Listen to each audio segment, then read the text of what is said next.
जिस मकाम पर, जिस जगह पर आज ये अटैक किया गया है, और ये सॉफ्ट टारगेट बहुत ईजी होता है, बड़ा आसान होता है ऐसी जगहों को टारगेट करना, लेकिन क्या इस तरह के उज़र हर बार देना कि दहशतगर्दों को, जो खुदकुश हमलावर होते हैं, उनको रोकना नामुमकिन होता है, उनको रोकना मुश्किल है?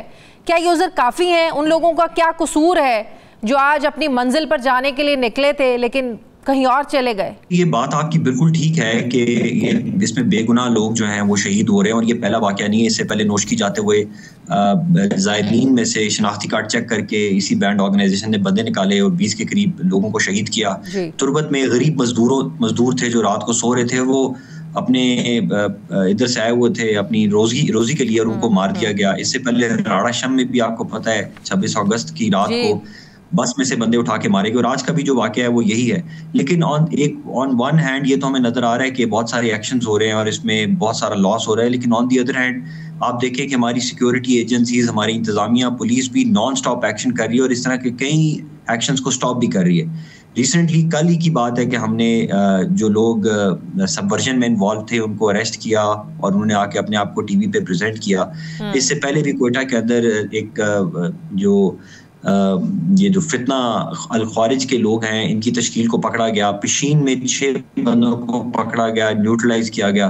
तो ये एक नॉन स्टॉप वॉर है जो हम नॉन स्टॉप लड़े हैं तमाम। लेकिन ये देखने की जरूरत है कि दहशतगर्द तंजीमें क्यों मजबूत हो रही हैं, क्यों ही बलूचिस्तान के जो नौजवान हैं, पढ़े लिखे लोग हैं, खवातीन हैं, उनकी तंजीमों का हिस्सा बन रहे हैं। इसका एक रूट कॉज है, उसको जानने की ज़रूरत है। आप समझते हैं कि मिलिट्री ऑपरेशन तो एक हल है, मिलिट्री तो वो तो एक सोल्यूशन है, आप नहीं समझते एक सियासी हल भी निकाला जाना चाहिए? बिल्कुल, सियासी हल से भी ज़्यादा ज़रूरी है माशी हल, यानी कि जो इकॉनमी है, जब तक इकॉनमी फ्लरिश नहीं करेगी, यहाँ पे इंटरनेट एक्टिविटी हर जगह मौजूद नहीं होगी, यहाँ पर लोगों को जॉब्स नहीं मिलेंगी, तो तब तक वो इस तरह की एंटी सबवर्जन एक्टिविटीज़ में इन्वॉल्व होते रहेंगे।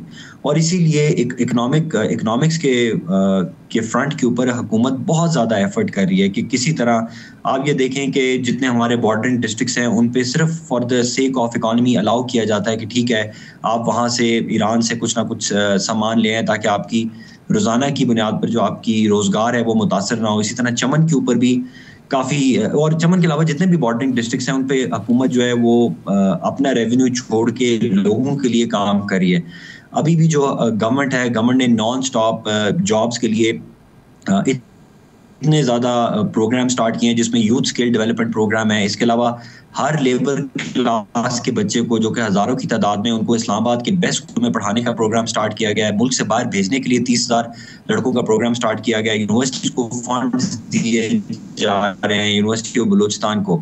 लेकिन आप ये देखें कि जितना भी हुकूमत पाकिस्तान के जो हमारे एनिमीज़ हैं वो भी उतना ही फंड बलूचिस्तान में इंजेक्ट कर रहे हैं, और वो यहाँ पर जेन्युइन यूथ नहीं बल्कि जो टेररिस्ट हैं, बदमाश हैं, डाकू हैं, उनके थ्रू वो इस तरह की एक्टिविटीज करवाते हैं। लेकिन कल जो नौजवान जिस शख्स को सामने लाया गया वो एक पढ़ा लिखा शख्स है, जिससे ये लगता है कि पढ़े लिखे नौजवानों को रागिब किया जा रहा है। जो एक आप वजह बता रहे हैं, एक मुआशी नाकामी है, फिर एक जमहूरी तरीके से वहाँ पर जिस तरीके से वहाँ पे हुकूमतें बनाई जाती हैं, लोगों को उनके हुकूक नहीं दिए जाते, उस सब से हट कर भी क्या आप नहीं समझते कि मिसिंग पर्सन का मामला एक बहुत बड़ी वजह है?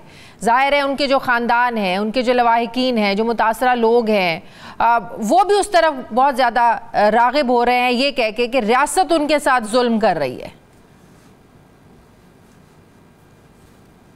बिल्कुल, अब ये देखें कि ये जो नैरेटिव है, अगर आपको वाकया जिसमें ये कहा गया था कि हज़ारों की तादाद में मिसिंग पर्सन जो है उनकी डेड बॉडीज मिली, और उसमें chief justice of Balochistan high court को इंक्वायरी ऑफिसर बनाया गया, बाद में उनको भी शहीद कर दिया गया, मुस्कान जई साहब को। उन्होंने पूरी इंक्वायरी की और पता चला कि तूतक में सिर्फ 20 बॉडीज मिली और वो भी अनआइडेंटिफाइड बॉडीज थी, और वो उन लोगों की बॉडीज थी जो शिया सुन्नी या कुछ इस तरह किसी और वजह से उनको मारा गया और फेंका गया, या कोई ट्राइबल वॉर में मारे गए। इसी तरह अगर आपको याद हो कि मुल्तान के अंदर हॉस्पिटल बहुत ज्यादा चलाया गया कि हजारों की तादाद में डेड बॉडीज हैं, वो शायद मिसिंग पर्संस की हैं, और बाद में पता चला कि वो मॉर्चरी से निकाली गई थी, और वो जो अनआइडेंटिफाइड बॉडीज वो होती हैं जो हॉस्पिटल्स में इस्तेमाल की जाती हैं बच्चों को पढ़ाने के लिए, मेडिसिन के लिए, एक्सपेरिमेंट्स के लिए, और वो हर हॉस्पिटल में होती हैं।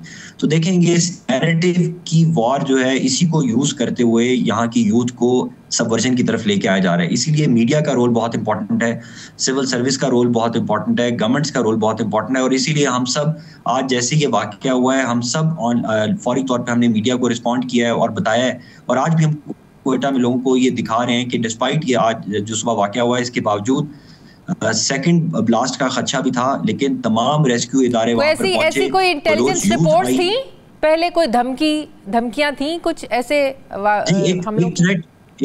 जी, दो किस्म की थ्रेट्स क्वेटा में चल रही थी। एक थ्रेट थी कि सुसाइड बॉम्बर है जो अटैक करेगा कोई सॉफ्ट टारगेट को, और इसके अलावा एक क्रॉस बॉर्डर टेररिज्म की तश्कील की भी थ्रेट थी। उनमें से काफी हद तक तो हमने न्यूट्रलाइज कर दिया, लेकिन इसीलिए तो आप देखें ना कि ये जो आज भी सुसाइड बॉम्बर है वो किसी ऑफिस में नहीं कर सका, किसी चेक पोस्ट पे नहीं कर सका, किसी पुलिस लॉ एनफोर्समेंट के इदारे पे नहीं कर सका, बल्कि उसने सॉफ्टेस्ट टारगेट देखा कि पटरी के ऊपर तो आप चले जाएं और आपने बांधा हो तो, और फिर जाके सुबह 8:18 पे वो लोगों के दरमियान जाके। लेकिन बात ये है कि इससे डर के जाहिर है रेलवे स्टेशन बंद नहीं हो सकते, बॉडी पार्ट्स भी मिल गए हैं नादरा के थ्रू। इससे डर के जाहिर है रेलवे स्टेशन बंद नहीं हो सकते, हवाई अड्डे बंद नहीं हो सकते, मार्केट्स बंद नहीं हो सकती। तो क्या स्ट्रैटेजी होनी चाहिए फिर? जी, स्ट्रैटेजी ये है कि हमें मजीद अपने आप को रीइंफोर्स करना पड़ेगा, हमें पुलिस को, लॉ एनफोर्समेंट को मजीद एम्पावर करना पड़ेगा। कुछ लीगल अमेंडमेंट्स प्रपोज की हुई हैं, होम डिपार्टमेंट ने इंशाल्लाह उस पर भी काम हो रहा है। और साथ ही साथ हमें नैरेटिव की वॉर भी जीतनी होगी, जिसमें आप लोगों का बहुत ज़्यादा रोल है। जब तक आप लोग ये आवाज़ आगे नहीं पहुँचाएंगे और हमारी यूथ तक ये आवाज़ नहीं पहुँचेगी कि स्टेट क्या कर रही है और उसके ऊपर झूठे इल्ज़ामात क्या लगाए जा रहे हैं, तब तक हम ये वॉर नहीं जीत सकेंगे। बलूचिस्तान की हुकूमतें तो हमेशा विफाक से गिला करती हमें तो नज़र आई हैं माजी में भी, कि विफाक ने हमेशा ज़्यादती की है, विफाक उनके हुकूक नहीं देता।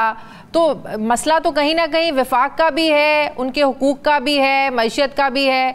तो ये तो सबको मिलकर देखना पड़ेगा, मिलकर चलना पड़ेगा। देखें, बात यह है कि मैं एज सिविल सर्वेंट, मैं पॉलिटिक्स ऑफ द गवर्नमेंट्स में तो अपने ऊपर कोई स्टेटमेंट नहीं दे सकता और ना देना मुनासिब है। लेकिन पॉलिटिक्स के अलावा देखें, ये तो बाकी सूबों में भी ऐसा ही है। लोग यहाँ पे कहते हैं यहाँ पे डेवलपमेंट नहीं है, तो आप देखें लाहौर के मसाफात में भी तो डेवलपमेंट नहीं है, इस्लामाबाद के साथ मेहराबादी है, वहाँ पे भी डेवलपमेंट नहीं है। तो डेवलपमेंट का बहाना करके टेररिस्ट एक्टिविटी करना और गरीब बेगुनाहों को मारना, ये किसी तरह से भी हम जस्टिफाई नहीं कर सकते। इसकी रूट कॉज के अंदर हम बहुत ज्यादा फिलोसॉफिकल डिबेट्स में चले जाएंगे। कोई कहता है कि आप 6 C's के एक्शन पे चले जाएं, कोई कहता है आप खान ऑफ कलात की पहली स्टेटमेंट देख लें। ये तो एक पॉलिटिक्स है और ये एक बात है जो आइडियोलॉजिकल बात है। ये ठीक है, ये चलती रही है। अभी तक हम अपने जो मुस्लिम हिस्ट्री के अंदर भी जितनी वॉर्स हैं उनको भी जस्टिफाई नहीं कर सकेंगे, तो इनको कैसे जस्टिफाई करेंगे? लेकिन coming to the point, as a state, as a civil servant, as media, क्या रोल है? आज देखें, मैं तो I am proud of my team, जो बॉम्ब की थ्रेट के बावजूद जो एम्बुलेंस के लोग थे जो गए, जिन्होंने बॉडीज उठाई।